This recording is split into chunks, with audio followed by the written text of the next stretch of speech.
হয়তো hello' everyone, আমাৰ ঘৰৰ ওচৰত মানুহ এঘৰত পাকঘৰত সাপ এডাল ওলালে আৰু আমি চাবলৈ আহিলোঁ। ইমান দীঘল সাপডাল ৰেস্কিউ কৰিবলৈ আহিলে সাপ ধৰা মানুহ। তেওঁ সাপডালৰ বিষয়ে ক'ব আৰু নামটো কি হয় সেইটোও জনাব। মইতো ইমান ভালকৈ চিনি নাপাওঁ।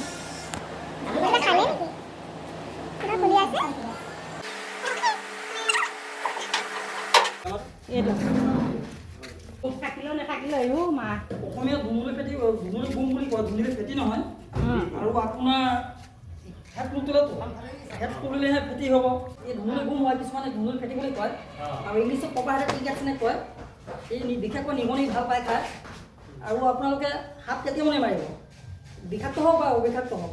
সাপডাল ধৰাৰ পিছত আমি আহিলোঁ এয়া মাছ নিবলৈ। সৰু মাছ লাগিলে কালি, যিহেতু ৰাতি বহুত জোৰকৈ বৰষুণ দিছিলে আৰু এয়া বহুত মাছ লাগিলে আৰু সৰু সৰু মাছ মায়ে কিনিলে আৰু সেয়াই। Bye bye.